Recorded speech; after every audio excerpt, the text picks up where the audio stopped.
At last count, a few hours ago, we had over 8,300 attendees registered for this meeting, which is a really exciting number, and we expect that to continue to rise. So this has been a year of exciting change for the meeting, with many more changes to come. And all these changes are designed to improve your experience at the meeting, to improve the planning process, and to assure that we select the most exciting topics in science for you to enjoy. Some of this year's changes include, and you may know about these, first, our new program guide app. I hope many of you have had a chance to download and use it. The app allows attendees to quickly identify sessions or speakers of interest, and we have eliminated the large printed program guide, which brings substantial financial savings and helps keep our registration rates affordable. In addition, by not printing our program guide, it actually will allow us in the future new flexibility in our meeting planning timeline. And hopefully we'll be rolling out the timeline in the next few months. We also have a pilot initiative this year based on feedback from many of you, and that is we have begun video recording several of the sessions. By recording sessions, we enable post-meeting viewing, and we hope this will address some of the challenges created by the large amount of concurrent programming that we have. This has been a consistently expressed frustration shared by attendees. And if this pilot works, we plan on expanding that so that when there are concurrent sessions that you're not able to see both, after the meeting, you can access that content online. We've also improved our program planning process this year. More of our meeting planning was performed online, resulting in less travel for the program committee members and less time spent on the planning process. Looking forward to 2017, we will be rolling out a new abstract platform and program planning tool. This new tool will be much more suited to the scale of the meeting, which, by the numbers I read to you before, has become quite large and complex, and it will allow us to plan the program much more seamlessly. This tool and other changes are designed to make the program planning process less onerous to our program committee members and staff, easier to understand, and most importantly, to ensure high-quality programming. We're also going to be moving to a more simplified submission process, and we're going to be investigating the use of keywords to group abstracts and put sessions together, and we'll be updating our track descriptions, which are quite numerous and difficult to navigate currently. And then finally, we're hoping to have a simplified review process. Many of you may not know, but the process for reviewing abstracts is multi-tiered. Many abstracts receive 2 rounds of reviews, one as a theme and one as a subspecialty, and that really has become unsustainable. So for 2017, we will be using a single-tier review, and we'll be providing reviewers with updated review guidelines, and we'll allow them to have better consistency in the review process. And we're investigating how better to match reviewers to submissions to ensure expert review and the selection of the highest quality content. And then finally, there will probably be other changes down the road, because our program committee and the operating committee are involved in our first ever strategic planning process. And we're developing a strategic plan with the goal of making the meeting more relevant, more interesting, and more meaningful to all of our stakeholders. We want and need your input. And so we will be developing a process to gather input from all of our stakeholders. So please stay tuned. You'll have a chance to have input.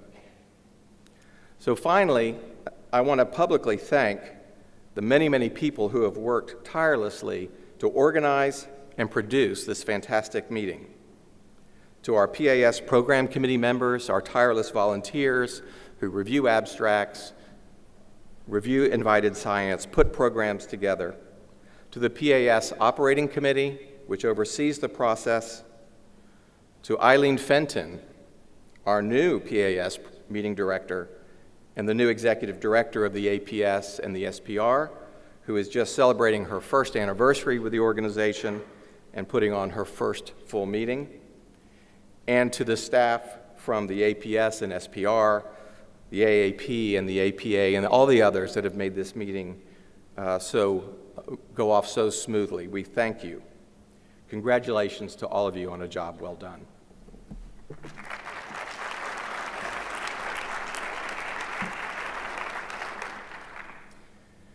Now at this time, I have the distinct honor of introducing Peggy Hostetter, who is the president of the American Pediatric Society and chair of the Department of Pediatrics at Cincinnati Children's, who will come to introduce the Joseph St. James Jr. Leadership Award. Thank you, Dr. Bode. Joseph St. James Jr. was a giant in American pediatrics and medicine, a man of vision and dedication to excellence. It is an honor to introduce the Joseph W. St. James Jr. Leadership Award, presented by the Federation of Pediatric Organizations on behalf of the 7 member organizations. We are so pleased that Dr. St. James' wife, Monica St. James, is here today, as is their son, Dr. Joseph St. James III, chair of the Department of Pediatrics at Children's Hospital of Philadelphia, and an active member of APS, SPR, AMSPDEC, and the National Academy of Medicine. Accompanying them are Monica's daughter, Elodie Cassidy, and Monica's eldest grandchild, Catherine Cassidy.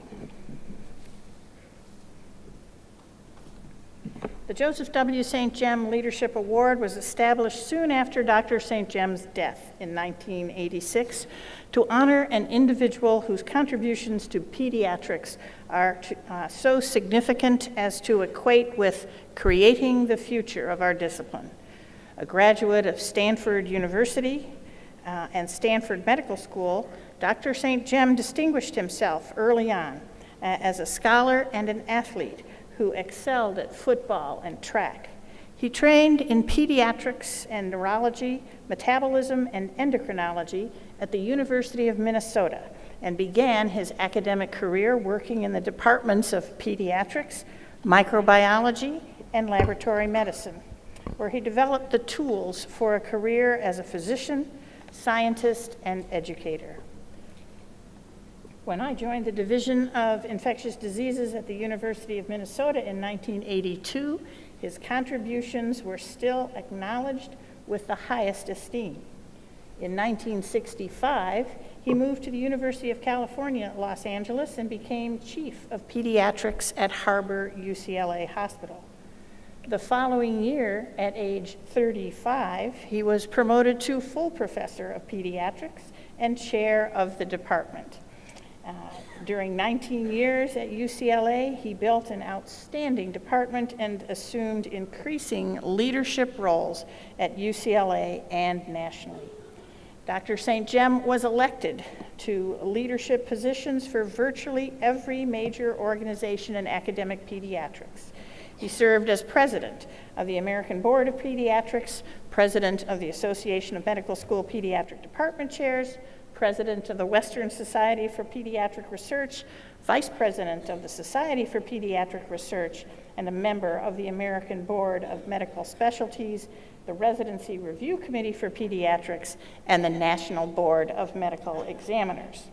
In 1985, he became Dean of the School of Medicine at the University of Colorado, a position he held until his untimely death the next year in 1986.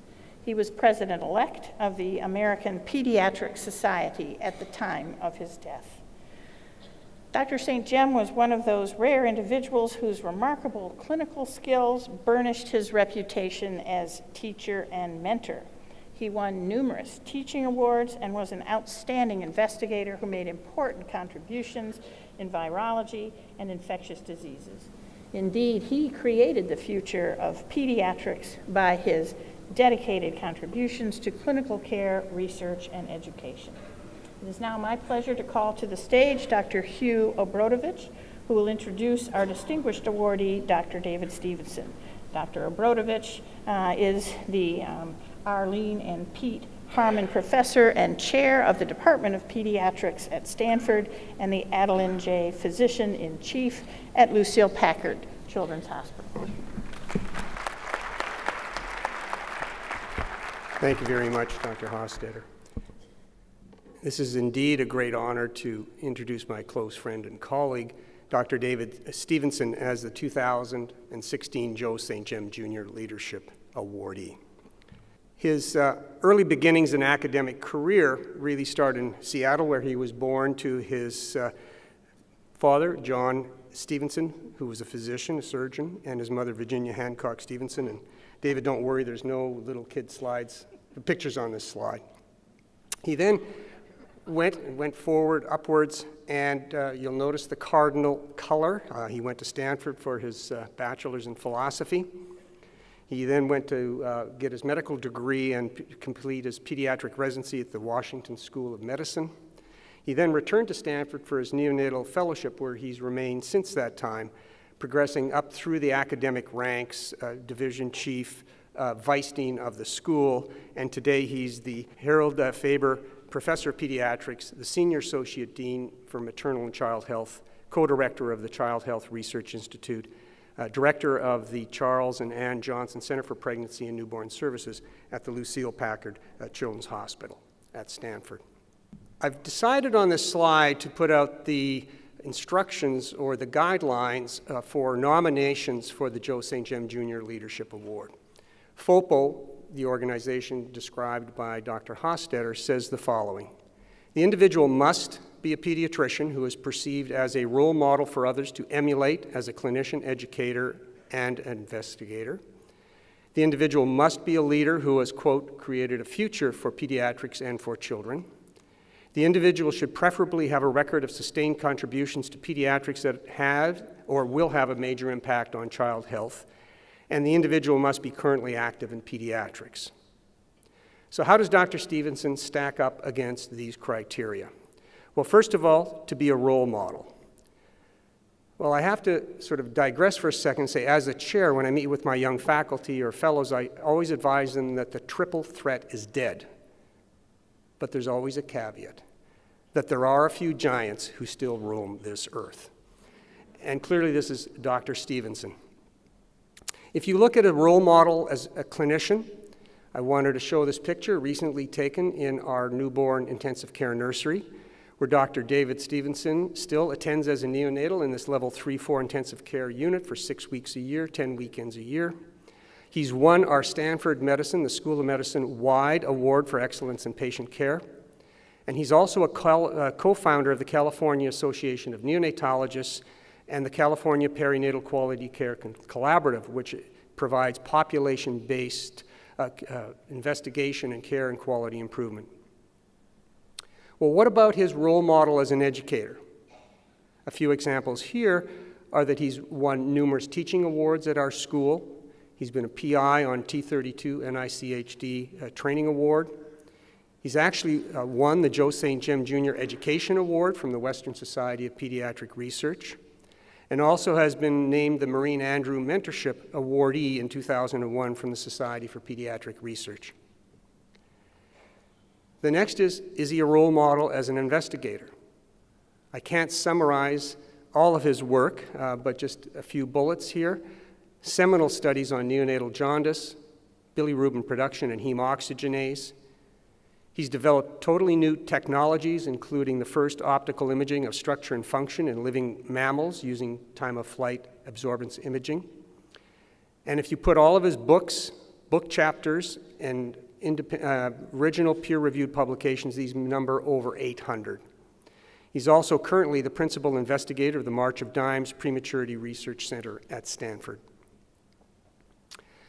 One of the other criteria is that the individual must be a leader who's created this future for pediatrics and for children. In other words, beyond his own personal achievements. Have to have a record of sustained contributions to pediatrics that have had or will have a major impact on child health. A few examples here. American Academy of Pediatrics gave him what I believe is the most prestigious award to neonatologists, the Virginia Apgar Award in 2006. The American Board of Pediatrics has asked him to be the chair of the subboard for neonatal perinatal medicine. He's been a member of the Long Range Planning Committee, and most recently, a key member of the Task Force on Subspecialty Training and Certification. He's been the president of our American Pediatric Society. He's been given the Jonas Salk Award for Leadership in Prematurity Prevention by the March of Dimes, and he was elected to the Institute of Medicine, or currently known as the National Academy of Medicine. Well, the individual must be currently active in pediatrics. Well, really need I say any more? I think we've proven this case. But really, to go back, I did say that on the previous slide there were no pictures, but on this one there is, because I think it would be negligent of myself at a pediatric meeting without showing the natural progression and career progression of David through as a child, as his young training period, his fellowship, and as a senior leadership at Stanford University. I did want to end, however, on illustrating the most important people in his life. And you'll see him with his wife, Joan, his first daughter, Charlotte, and his other daughter, Terrell, who's a member of my faculty. Not shown here are his 3 grandchildren, his grandson, Balin, his granddaughter, Lark, and his very recent granddaughter, Jane, who was born only 3 days ago. And anyways, I wanted to end it on that and to invite Dr. Stevenson here to receive the Joe St. Jem Jr. Leadership Award. David?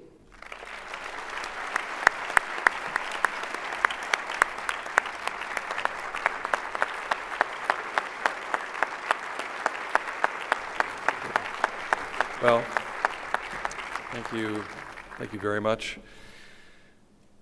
A little bit overwhelming for me. Usually I'm not overwhelmed, but that I'm overwhelmed by this, very much so. Let me begin by saying there was almost the convergence of 2 wonderful events. The birth of a granddaughter, the first baby being born to our youngest daughter, Terrell, who asked me to be present at her delivery, and the Joe St. Jem Leadership Award presentation. And because a video presentation of myself at the delivery seemed like a really bad idea, and I knew that Monica and the St. Jem family would, and all of you would understand my decision in this regard, I had prepared a video for you, just in case I wasn't able to be here. But as it turns out, Terrell delivered just a few days ago. And now that Terrell's baby is born and safe in her mother's arms, I can spare you the video and I can talk to you myself, and I do have just a few things to say. First, I'd like to thank the Federation of Pediatric Organizations and its selection committee for this distinct honor, and Hugh and Donna Ferrero for nominating me, and all of you who've sent me congratulatory notes. I've kept all of them, by the way, which it's really meaningful to me. To be associated with the Joe St. Jem Jr. legacy of leadership is really humbling, to say the least. And I'm sure those awardees preceding me must have had the same experience that I'm having right now.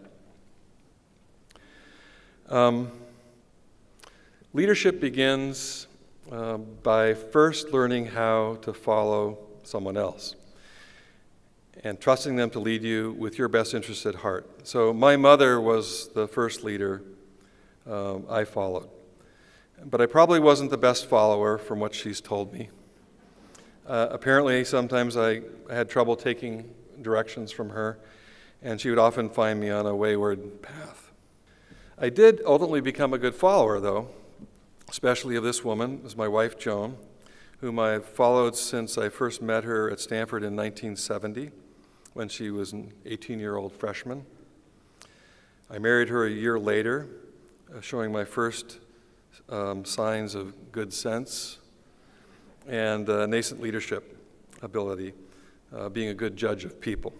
At Stanford, I also met this man, John D. Goheen, professor of philosophy, who served as the chair of the Department of Philosophy in the 1950s. He was a student of Alfred North Whitehead at Harvard University, steeped in the teachings of one of the most difficult thinkers of the 20th century and of the logical tradition. John taught me that logic could prove things, but it cannot invent them. He observed that imagination is as critical to paradigm-shifting philosophy or science as analysis, and I think that Einstein would have also agreed. John set up many of the unique advising and educational programs at Stanford over the next 20 years, encouraging students to learn and live on their own terms, to take intellectual risks, and not to fear failure. He was helping to create the environment in which Joe St. Jim Jr. thrived. He went as an undergraduate there in medical school, along with many of the future business leaders of Silicon Valley and so many others, including Joe St. Jim Jr. III, who was an undergraduate at Stanford as well. But he also gave advice to me, and he led by example. I actually wanted to be a professor of philosophy, but he also led by design.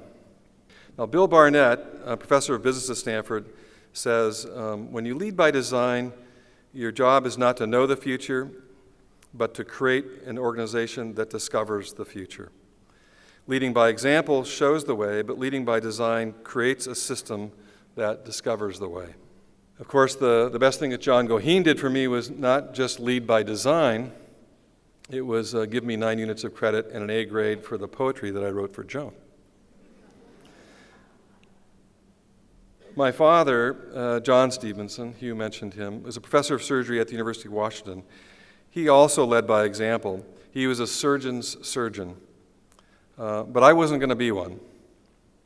Nevertheless, he also led in that other way. He led by design. Indeed, some of his students did become the first uniquely pediatric surgeons, but for many others, he created a learning environment that encouraged students to pursue their own dreams of how they might, as doctors, improve the lives of others.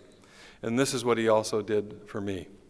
Now, with my wife, Joan, we first applied these two kinds of leadership by example and leadership by design, not intentionally, of course, to the education of our daughters, Charlotte on the right, and Terrell.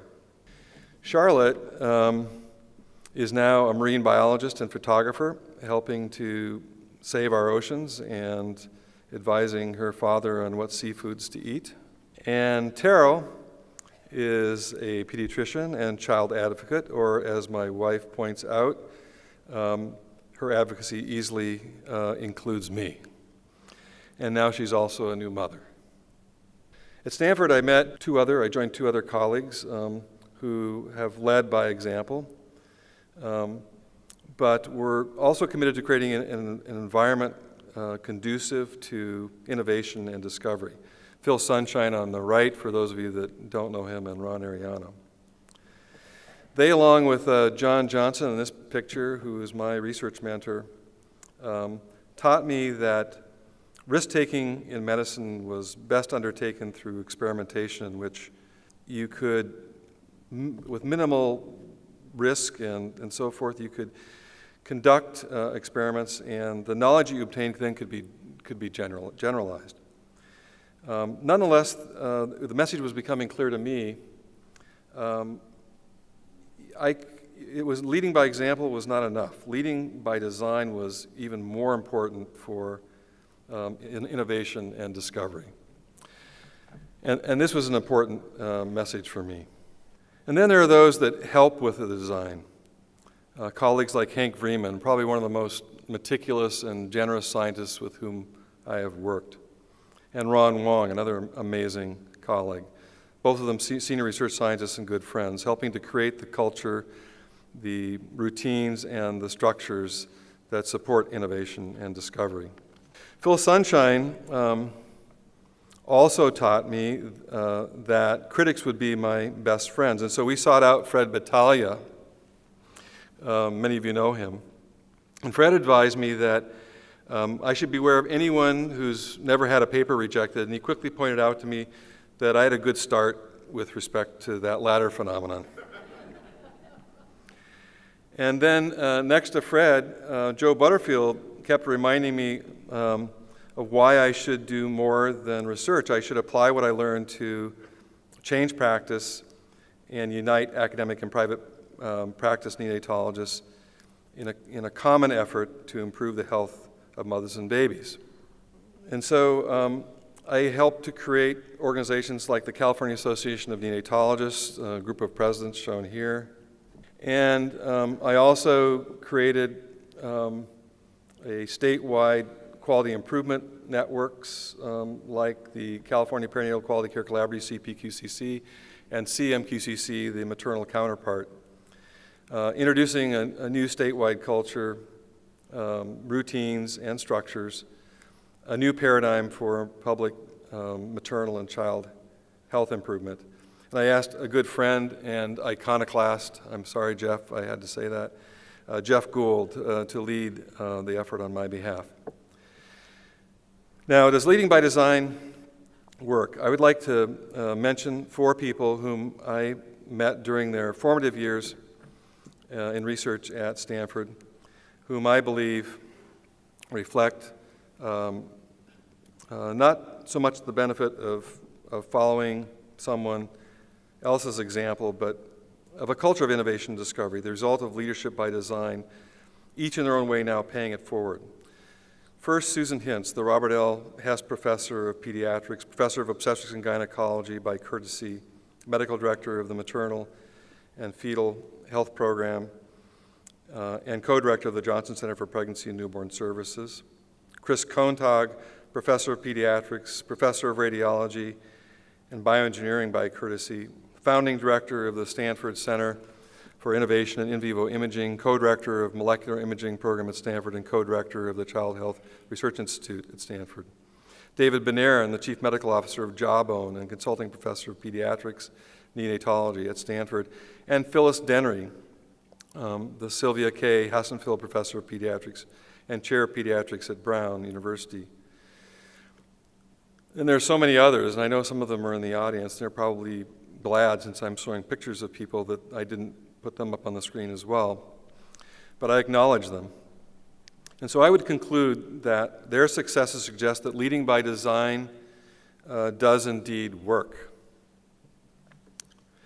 So in closing, I'd like to give you one more example of leading by design. And for this purpose, I will speak briefly about my own research and what I'm doing now. And so to do that, I'm going to talk just briefly about the porphyrin ring, which is one of the oldest organic molecules on Earth, and in all probability it arose during the prebiotic era. Living organisms make use of porphyrin rings by complexing them with catalytically active metal ions, iron for example, forming the heme molecule. The term heme is often used as a generic term to identify iron protoporphyrin 9, regardless of the oxidation state of the chelated metal. The biosynthesis of heme has now become a principal strand in the metabolic network of living organisms. Every year, the world human population alone biosynthesizes nearly 500 million tons of heme. And because of its vital function in aerobic metabolism, its biosynthesis is controlled by a large number of enzymes. As heme biosynthesis is essential to life on this planet, so is its degradation. And this latter phenomenon has been and still is the main focus of my research. However, up until recently, I've been focused mainly on the toxic effects of this pathway, introducing a variety of technologies to monitor the production of bilirubin or control that production, but also new ways of using light to eliminate the pigment. Nonetheless, there are important beneficial effects of the pathway that also need to be considered. For example, the biliverdin bilirubin shunt has antioxidant and anti-inflammatory and anti-apoptotic effects.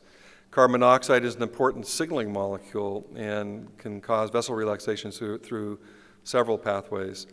It has antiplatelet, anti-apoptotic, anti-proliferative, and neurotransmission effects. It can even signal inhibition of pro-inflammatory cytokines and contribute to angiogenesis.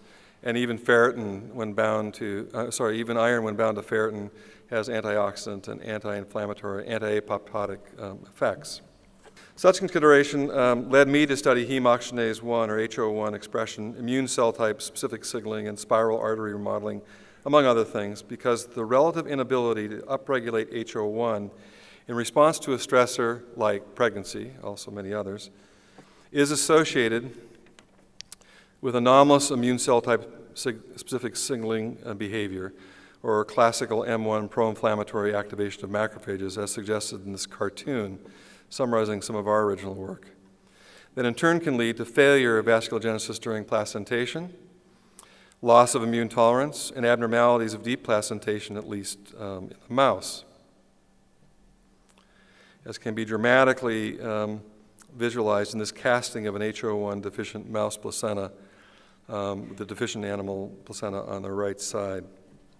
But it also might just be contributing to the great obstetrical syndromes, all of which have abnormalities of deep placentation, including premature labor. So a little over 5 years ago, encouraged by Harvey Cohn and at the request of Michael Katz, who I know is in the audience, and the March of Dimes Foundation, I was asked to lead by design and establish a transdisciplinary center to study preterm birth. I'm now working with teams of scientists from many different disciplines, like scientific detectives, looking for clues to solve this mystery. And for this purpose, we are taking an integrated approach for a systems-wide analysis of term and preterm pregnancies with many different areas of inquiry. Our goal is to create an integrative personal omics profiling of pregnancy so that we can better understand normal pregnancy and parturition, but also the pathologies of pregnancy, including preterm birth. We are introducing new technologies for this purpose, allowing us to study the temporal variation of cell-free RNA transcriptome during pregnancy simply by taking samples of the mother's blood. This allows us to explore a whole new way of dating pregnancies and identifying anomalies in gene expression which foretell the pathologies of pregnancy. We are using another technology called CyTOF, or mass cytometry of time-of-flight mass spectrometry, another new technology being used at Stanford, to provide not only better phenotyping of immune cells, but also characterize their signaling behavior in the pathologies of pregnancy, and discovering that there are unique signatures that can identify people even when they're not pregnant by stimulating those cells and seeing that behavioral distinction. And we are characterizing the microbiome, looking for unique community state types associated with preterm birth, such as the diverse type 4 shown here, which lacks a predominant lactobacillus. And we're using a variety of novel computational approaches to describe our findings, sometimes visually simple ones like the Markov chain analysis shown here, which easily allows one to see the association of community state type 4 with preterm birth as reflected in the color, and the infrequent transition to other states reflected by the size of the arrows, also allowing us to see that other states might in fact be protective with respect to preterm birth. And then there are other, even more computationally complex approaches that are dauntingly difficult. All this is for the purpose of not only understanding what initiates preterm birth, and perhaps even understanding normal parturition as a part of that project, but also finding ways to prevent preterm birth and maybe other pathologies of pregnancy as well. So let me conclude. Lead by example and lead by design. Create environments for innovation and discovery.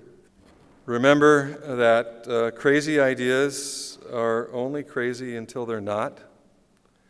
And also understand that failure is on the same path as success. And finally, as Fred Battaglia had told me, you should beware of the scientist who never has a paper rejected or a grant triaged. And if you do that, you'll have a long, successful career. So thank you again for this incredible honor, and I hope that you will enjoy the rest of the meeting as much as I know I will. Again, this is a very special time for me. I'm sorry my family can't be here, but they're in a better place with a brand new baby, and I spent time to make sure everything was okay, and now I get to be with you for a little while, but I'll be headed home after this, and then I'll spend more time with Jane. Thank you.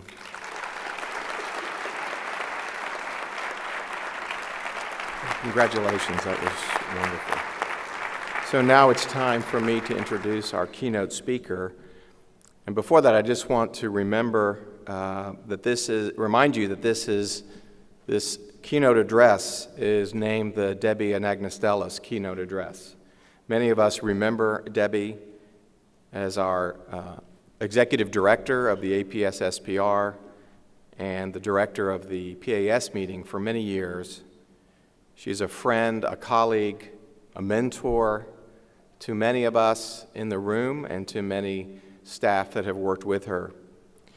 And I think she would be pleased to see how well the meeting is doing and carrying on based on her initial work and the many years of effort. So our keynote speaker today is Catherine Spong, Kathy, who is currently the acting director of the Eunice Kennedy Shriver National Institute of Child Health and Human Development, part of the National Institutes of Health. In this role, Dr. Spong oversees the Institute's research on pediatric health and development, maternal health, reproductive health, intellectual and developmental disabilities, and rehabilitation medicine, among other areas. These efforts include overseeing a staff of approximately 1,400 people and an annual budget of approximately $1.2 billion. In this role as director, she serves as an ambassador and a spokesperson for the NICHD. Prior to this appointment, Dr. Spong served as the NICHD Deputy Director. She was also the inaugural NICHD Associate Director for Extramural Research and Director of the NICHD Division of Extramural Research. Dr. Spong received her MD from the University of Missouri, Kansas City in 1991, and after serving as a chief resident in obstetrics and gynecology at Harbor UCLA Medical Center, she began her career at NICHD as a maternal fetal medicine fellow, including clinical work at Georgetown University. She subsequently became a clinical associate and then a senior staff member in the intramural research program at NICHD. Among Dr. Spong's areas of expertise are maternal and child health, emphasizing prematurity, fetal complications, and improving child outcomes. One of her major research interests has been the developing fetus, an interest we all hold dear. She holds several patents for neuroprotective agents that prevent fetal injury. So it's my pleasure to welcome Dr. Spong and to hear about what is happening at the NICHD. Welcome.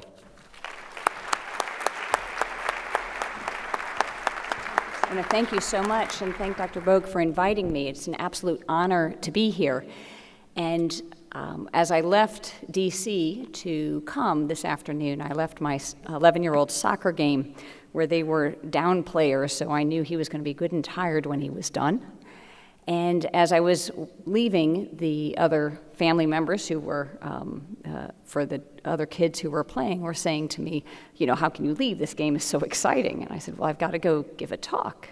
And they said, well, what talk are you giving? And I said, well, I'm going up to Baltimore where the Pediatric Academic Societies are meeting, and I'll be talking about advances and opportunities in child health. And they were so intrigued of what I was going to be talking about and very, very interested in the presentation. I almost encouraged them to come along, but I thought the kids should have some people cheering for them.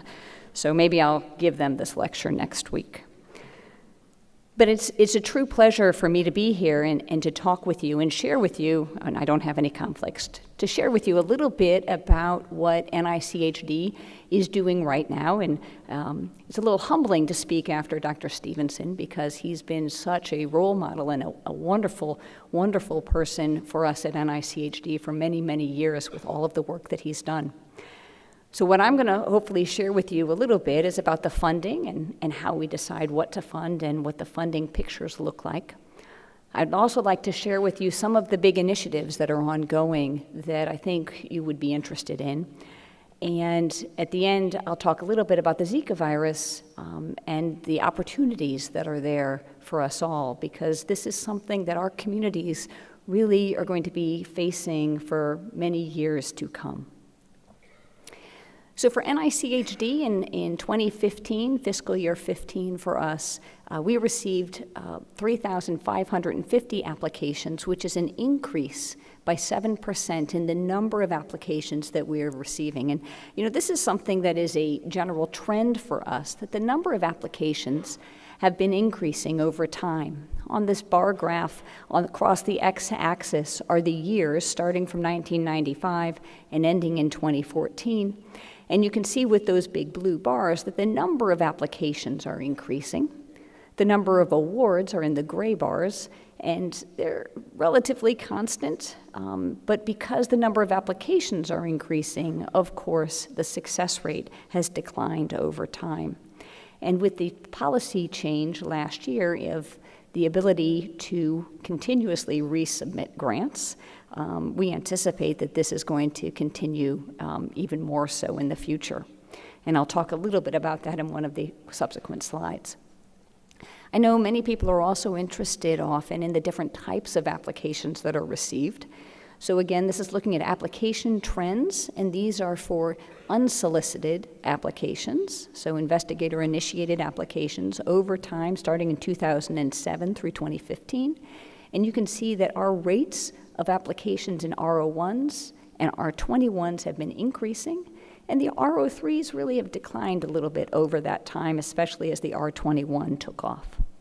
One of the questions we commonly get is, well, in your overall extramural budget, if you were to look at that budget and take it and compare it to the NICHD budget overall, is the majority of your stuff centers, or is it these large networks, or are you really focusing on the individual investigator? And so we put this slide together to try to help answer that question. And for the R01 grants, which are typically the investigator-initiated grants, really the main grant that you want to have at least one of, 36% of our extramural budget is focused on those R01 grants. 6% of our budget is focused on contracts, center grants, PO1 grants, and R21 grants. And then the networks are typically cooperative agreements, and that's in that 4% pie. R03 is about 1% of the budget. Another question we commonly get relates to our pay line. And the pay line, of course, refers to a number of things. The pay line, in many ways, is confounded by your budget and confounded by the number of applications that come in.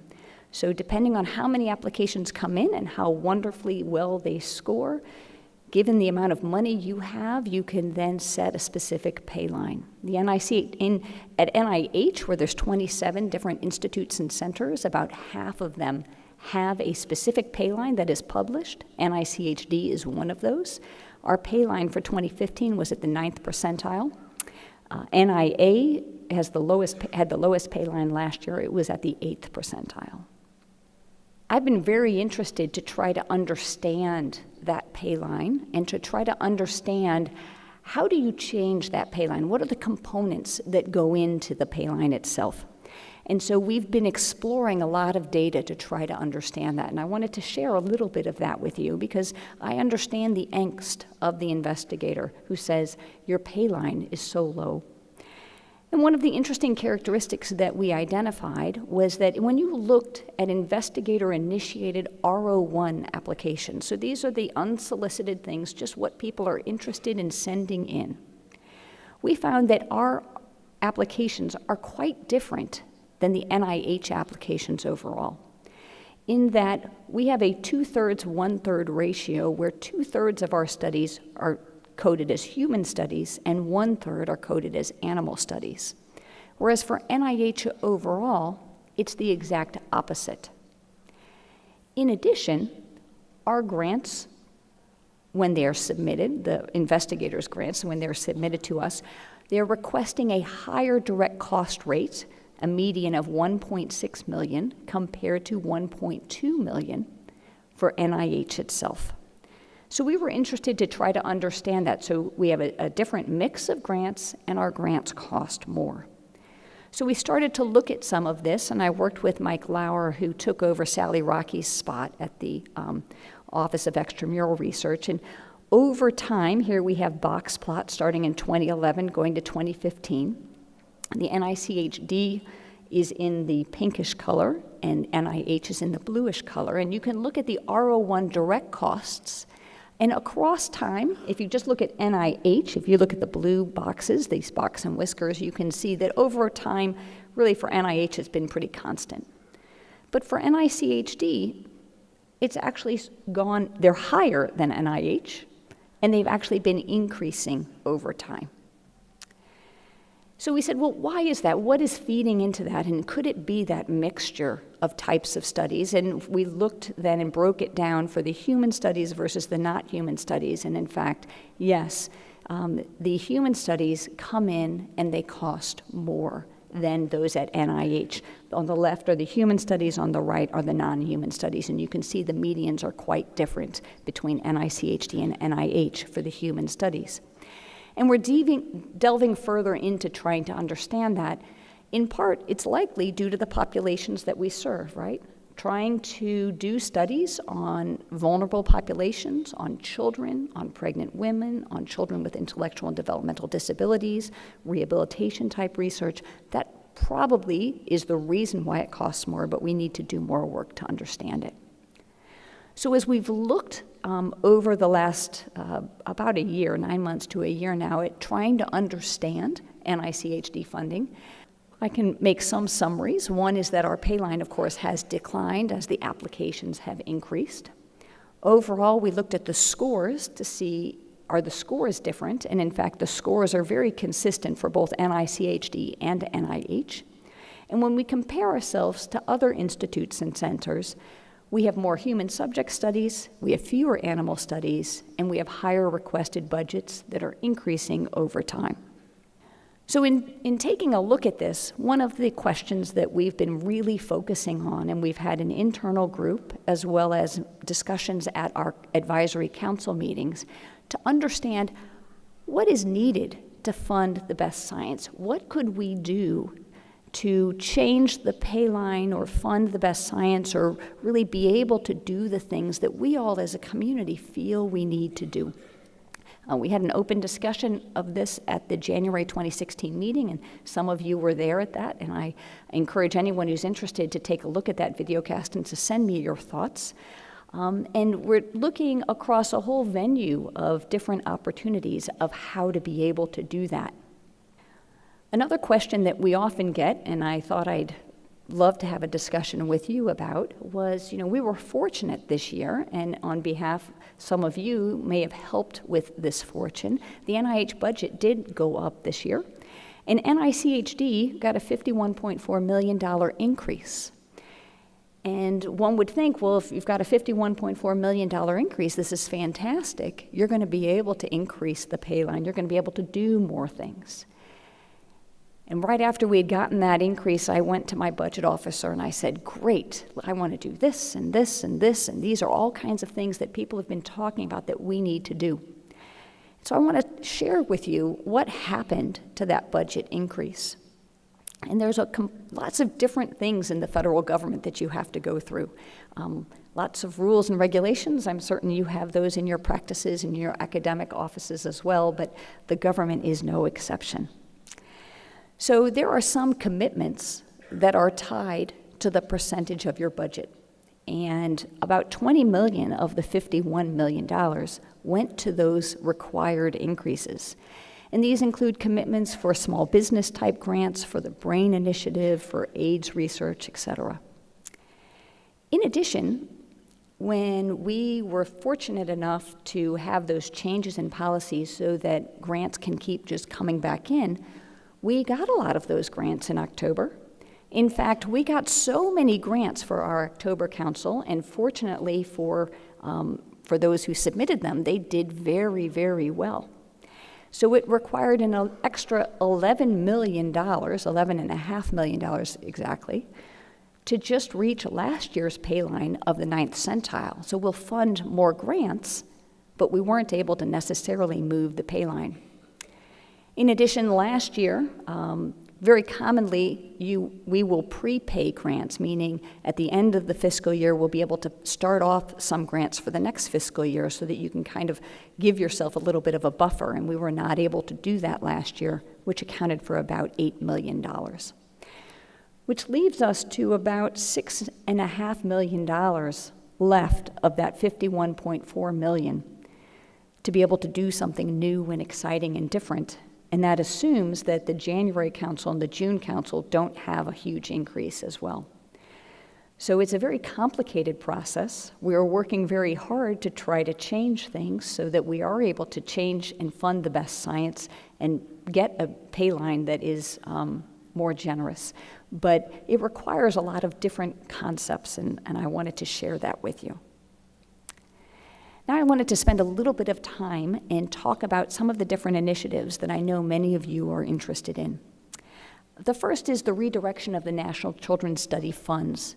In FY15 was when the National Children's Study ended, and the funds that were appropriated, $165 million, had language that allowed us to be able to be flexible in addressing the outcomes of the National Children's Study.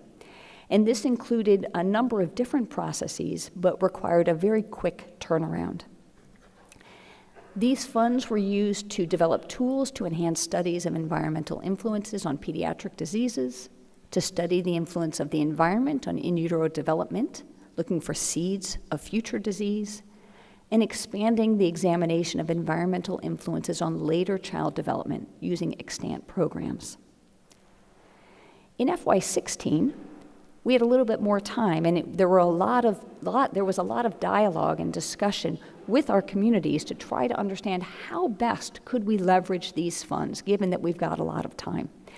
The new name of this program is the Environmental Influences on Child Health Outcomes, or ECHO. And the overarching goal, after a lot of discussion with the community, was to leverage extant cohorts to investigate the longitudinal impact of prenatal, perinatal, and postnatal environmental exposures on pediatric health outcomes. This plan included many core elements that are required across all of these longitudinal studies, including demographics, typical early development, epigenetic influences, and environmental factors. And there were 4 key pediatric outcome focus areas that were identified: upper and lower airway, obesity, pre, peri, and postnatal outcomes, as well as neurodevelopment.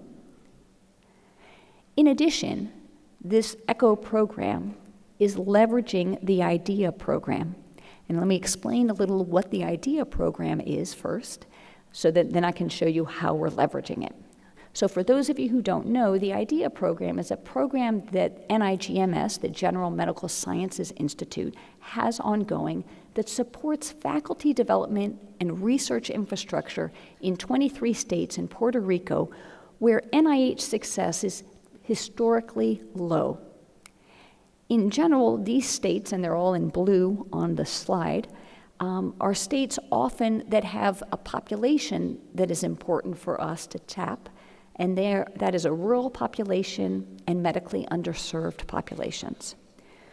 So as part of the ECHO program, we've tapped into the IDEA program with this opportunity to create an IDEA States National Pediatric Clinical Trials Network.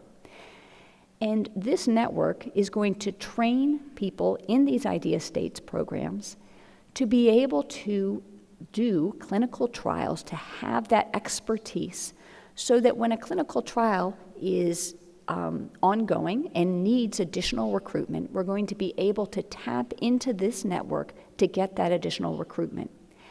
And what it allows us to do is not only perhaps to facilitate recruitment and allow studies to be done faster, but it also allows us to leverage these perhaps underserved populations and allows children to have access to trials where perhaps otherwise they wouldn't. For example, if a child in Montana was eligible for a certain study and yet couldn't get perhaps to Connecticut or to Philadelphia to be able to be in that study, they could do it through this network. There are a number of funding opportunities for these ECHO and IDEA programs. These just recently closed. We had a robust response, and ongoing is the review. And I was very excited to be able to include in this presentation. In fact, I had to ask for a new presentation to be loaded because Matt Gilman was just named the ECHO Program Director, and he will begin his role with NIH in July of 2016. Many of you know Matt very, very well. He has a long history of NIH funding. His Project Viva cohort has given us lots of wonderful information, and we're really excited to have him join us at NIH to run this program. I wanted to share with you a second initiative, the Human Placenta Project. The overarching goal of this project is to understand human placental development, structure, and function in real time. As we all know very well, the fetus changes across pregnancy. And in fact, of course, the placenta changes across pregnancy. But we don't do very much to understand that placental development and the changes in the placenta across pregnancy. We don't have the tools or the technology to be able to do that. So what this project is trying to do is to really tap into that, knowing that we now have imaging modalities, sensor modalities. We can capture things from maternal circulation about the placenta. We can get at the understanding of the metabolism of the genes that are turned on, the genes that are turned off across pregnancy, because we know that the placenta is absolutely vital for child health and child health outcomes. And a change in placental development, even in the first trimester, has a huge impact on how that child develops. So if we can understand that for the normal as well as the abnormal, the goal would then be to leverage that and to do interventions to be able to change those outcomes. We had 2 RFAs in 2015, first focusing on leveraging tools that people were using in other areas of medicine, but not in pregnancy, and the second in developing new tools. And these included imaging as well as non-imaging type studies. This has been a widespread international effort. And in FY16 and 17, we have 2 ongoing initiatives. One is looking at omics to define human placental development and function, and the second is using existing data sets. We just recently had the 3rd meeting in Bethesda, Maryland. There were over 200 participants. Hopefully some of you were there. We would encourage you to come to these meetings. They are free and open to the public, and even if you can't come, please take a look at the video cast. It was a very exciting meeting. So much has happened, even in just the first 2 years, that we really believe that we're well on the way to being able to achieve the goals. In addition, there's widespread interest, lots of articles about this in both the lay press and the scientific press, and there were 2 meetings, one in China and one in India this past year. And I just want to highlight, what could the Human Placenta Project provide if the goals are achieved?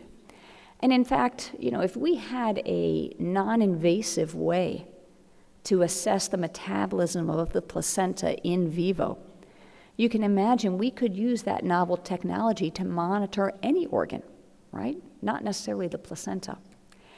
We could have a better understanding of disease processes. If we can understand how the placenta, how those trophoblasts invade into the maternal spiral arteries and transform them into large bore vessels and then stop invading, where it acts like a cancer or a tumor. If we can understand how that happens and what turns that on and turns that off, we could make advances for tumor biology.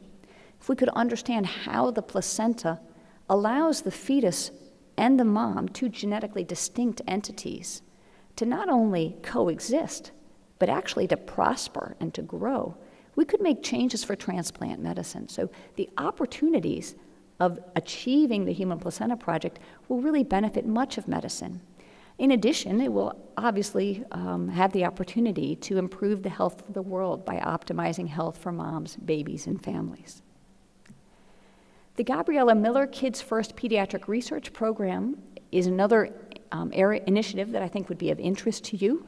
The focus of this is on pediatric cancers and structural birth defects. We just recently had a meeting, and I know some of you were in attendance, and I appreciate your input into that meeting as we help to move this forward, this program forward. And I encourage those of you who are interested to look it up on the website.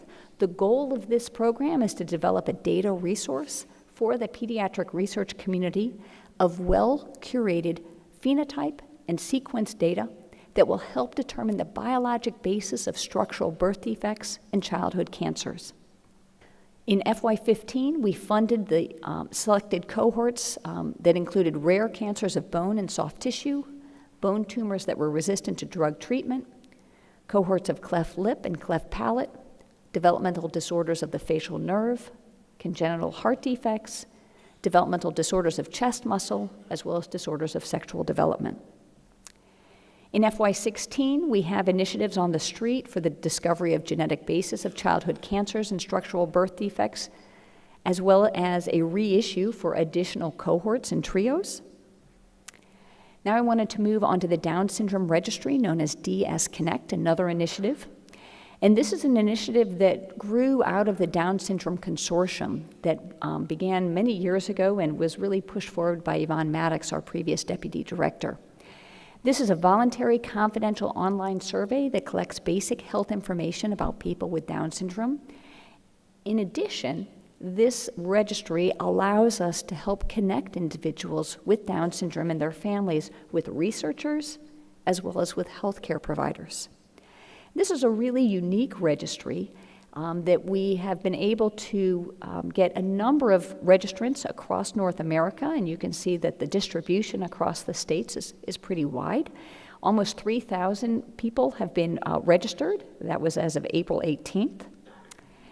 And the data that can be collected and can be evaluated by those in the registry include lots of information, for example, participant age, participant gender, and then specifics on different types of disorders. So, for example, one question relates to thyroid disorder. Has the participant ever been diagnosed with a thyroid condition?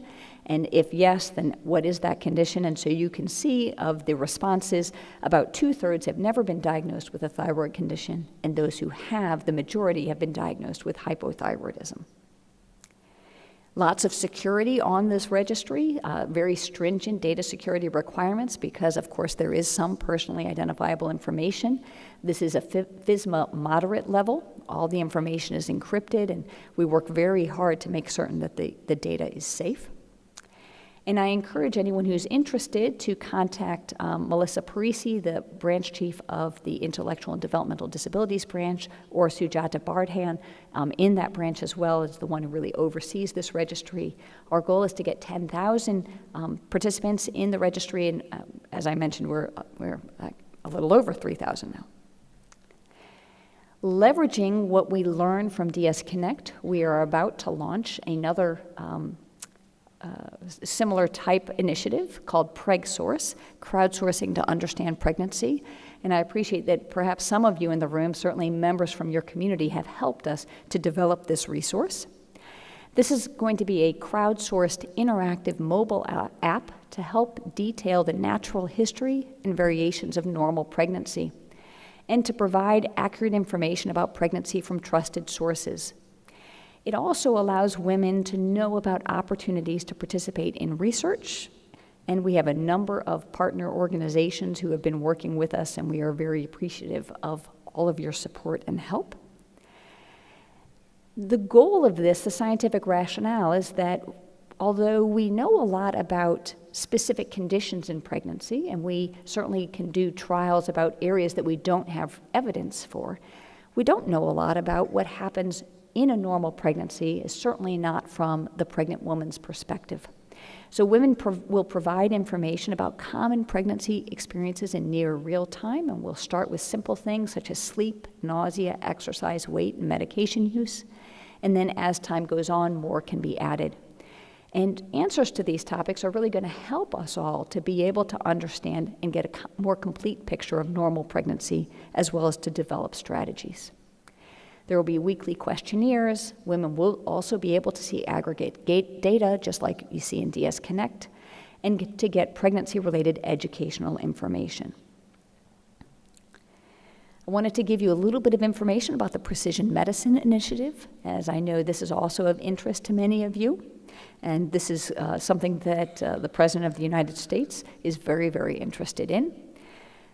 The near-term goals include really pushing to intensify efforts on applying precision medicine to cancer treatments, as well as to be able to do innovative clinical trials, use combination therapies, and understand better drug resistance. Longer-term goals include recruiting over 1 million American volunteers who are going to share all of their genetic data, biologic samples, diet and lifestyle information, and link it to their electronic healthcare records.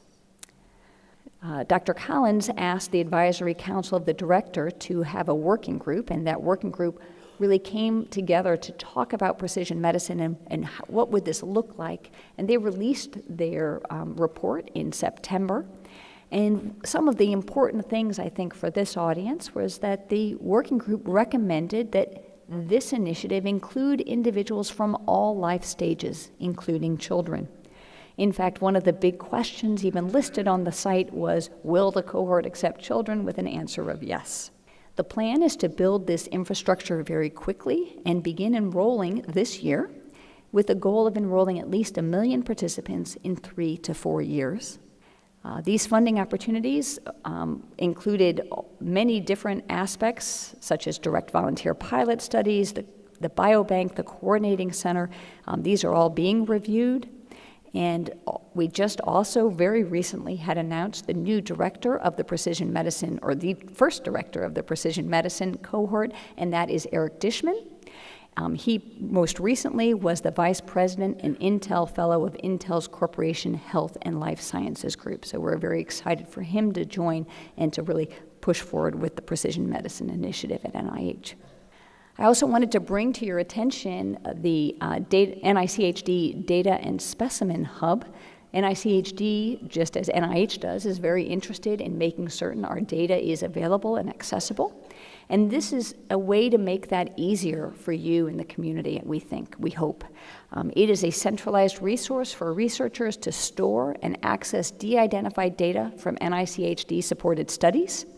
It includes data from a variety of studies and topics, from HIV and AIDS, pregnancy, infant care, child health, and we are continually adding more studies. In fact, we have a large backlog. We're trying to get studies up as quickly as we can.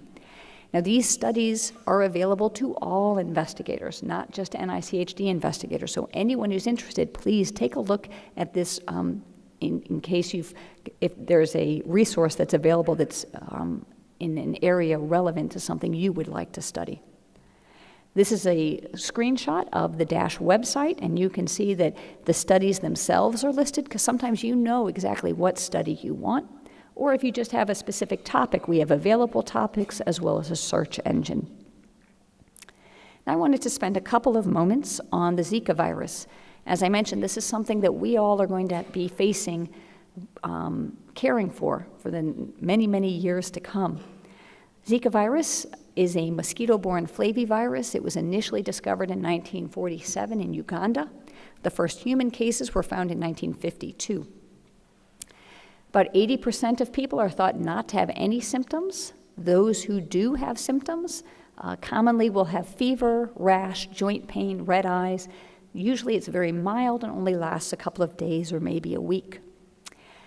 It's not only transmitted sexually by mosquito, but also sexually, as well as by blood donation and transfusion, as well as organ transplant donors. And in addition to the complications that are seen with children, where there are birth defects found with Zika virus, there are also neurologic consequences. And it was those two things that really led the World Health Organization to declare a public health emergency. And this began, really was found when in Brazil, the first infections with Zika were found in May of 2015. And in October of 2015, there was this reported increase in microcephaly in the Northeast region, with about up to 1.5 million Zika virus cases since March of 2015 in Brazil. There have been lots of questions about these increasing rates of microcephaly. Did it actually predate Zika virus? Is it because they were underreported? I think, even all of those questions aside, looking at this bar graph, you can see what the microcephaly rate cases were from 2010 to 2014, and then the cases that have been suspected and confirmed in 2015 and 16. And even if it isn't or wasn't found to be Zika virus, there still was something going on that needed to be addressed. So as I mentioned, this was declared a public health emergency because of the malformations in the fetus, as well as the neurologic consequences.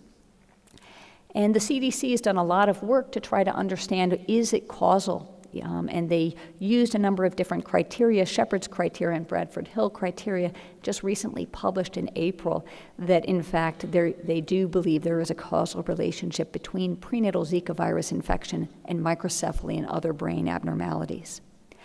And I just want to very quickly go over what are those abnormalities that we are seeing, because understand that from the literature, which I won't go through with you today, the literature is really focusing only on cases that are symptomatic. So only those 20% that are symptomatic, patients who came in with a rash and then were tested for Zika virus. So what you find in the literature that's associated with Zika virus is fetal loss and miscarriage, stillbirth, fetal brain abnormalities, including microcephaly, ventriculomegaly, and other abnormalities, as well as eye abnormalities from a nice paper that was published in JAMA. But of course, this may just be the tip of the iceberg, because those patients who have Zika virus but are asymptomatic have not been followed. And of course, the children that are followed mainly are those who have microcephaly. But as we all know, if you have ventriculomegaly, you may not have microcephaly. And so we may be missing a whole sequence of outcomes because those children just simply haven't yet been followed or studied. What is the mechanism? Very briefly, Zika virus has been shown to directly infect human cortical neuroprogenital cells with high efficiency that affects the growth of the population as well as dysregulating transcription. And as I mentioned very briefly, there's an association with Guillain-Barré, and that association with Guillain-Barré seems to not be the typical Guillain-Barré, where many viruses, of course, can be associated with Guillain-Barré, and commonly that Guillain-Barré gets better. This Guillain-Barré does not seem to get you back to baseline. In addition, there's cases of acute myelitis, meningoencephalitis, and acute disseminated encephalomyelitis, so it goes beyond pregnancy. There's many, many complications associated with this virus. So what are the gaps? There's lots of things we need to do to better understand Zika virus and to help us. How do we move forward? What are the next steps we need to do? The first is in diagnostics, because the diagnostic we have right now is an IgM that cross-reacts with dengue virus. So when you're in Brazil and everyone has had dengue, it's very hard to know if they've also had Zika as well. There's lots of work going on with diagnostics, and I think we will get there soon. The bigger things are going to be to understand what is the actual risk for pregnancy. We don't know that.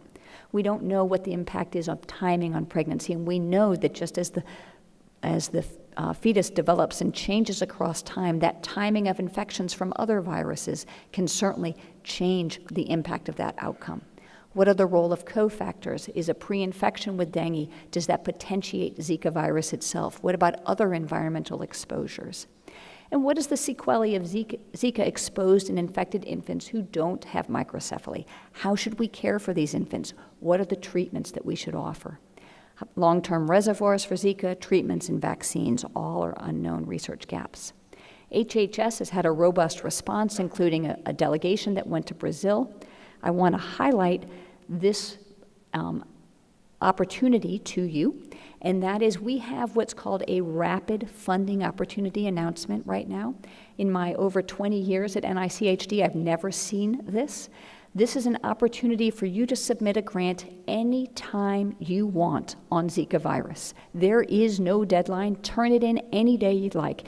Continuous receipt, continuous review so that we can fund these applications very, very rapidly. I encourage you to look at that. We need applications. We need strong applications. CDC has a registry, a voluntary registry for pregnant women with Zika virus. And we are launching a cohort study, a multi-site, multi-country prospective observational cohort study to evaluate the impact of Zika virus, both symptomatic and asymptomatic, on pregnant women, and to follow those children so that we can truly answer the questions that are needed. I wanted to end with the opportunity for you to stay up to date with NICHD's e-newsletter. It's called NICHD Developments, and this is a monthly listing of NICHD's news releases, spotlights, and selected funding opportunities, as well as upcoming scientific meetings, conferences, and events. It's free. We'd love to have you subscribe. If you just go to our website and put in NICHD Developments, how do I subscribe? It will come up. You can email me. I'm happy to do that, or you could take down this website. So I think we've covered all of the topics I was hoping to. Thank you so much for including me in your program.